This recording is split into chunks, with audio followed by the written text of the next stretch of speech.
Good morning. This is Father Stephen Kelly from St. John's Church in Detroit. We're continuing our series of daily morning meditations where we generally look at one or another of the lessons that are assigned for morning or evening prayer, what is known as the Daily Office Lectionary. Today for Saturday, let's take a look at the lesson that's assigned from the first book of Samuel.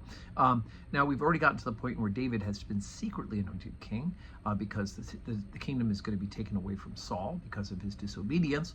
But now David is still a young man.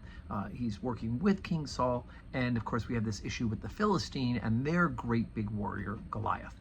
And so here we go when David's not fearful of this giant, because if the Lord's on his side, he can do it.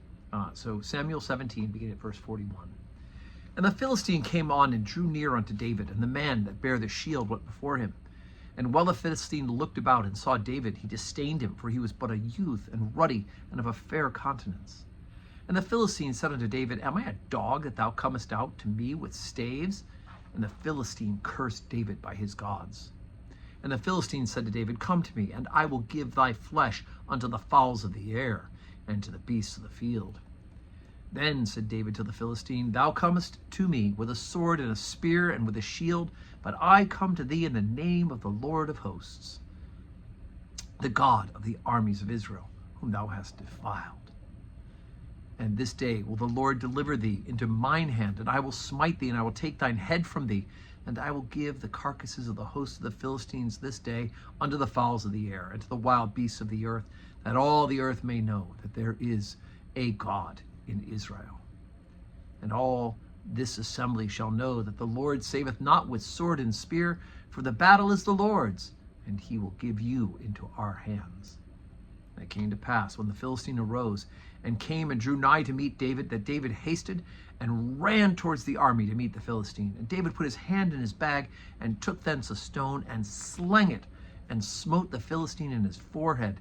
And the stone sunk into his forehead, and he fell upon his face to the earth. And David prevailed over the Philistine with a sling and a stone, and smote the Philistine, and slew him. But there was no sword in the hand of David.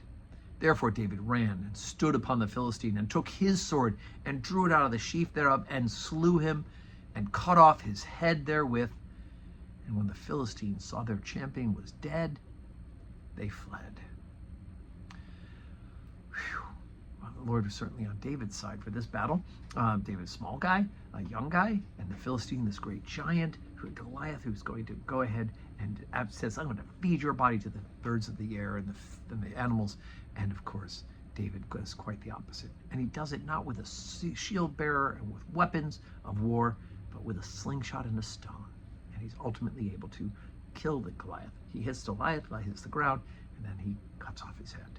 So anyway, sounds gruesome to us by our modern standards, but this is proof of God's mercy and God's favor to the people of Israel, and particularly to David. And of course, this will further enrage Saul as more and more people begin singing David's praises over and above Saul's, and Saul will realize that the days of the kingdom for him are numbered. So today's Saturday. We don't have public worship today at St. John's Church, but we're getting ready for worship tomorrow, right? Tomorrow we join together to glorify God, to be edified in the Word, and to be fed in the Blessed Sacrament. So I hope you are making plans to be with us, 7:30 morning prayer and 8 o'clock Holy Communion, 10 o'clock Holy Communion, or 5:30 evening prayer.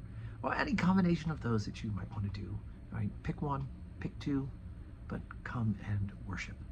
And God willing, I will see you tomorrow in church. And may your Saturday be a day that is full of blessings.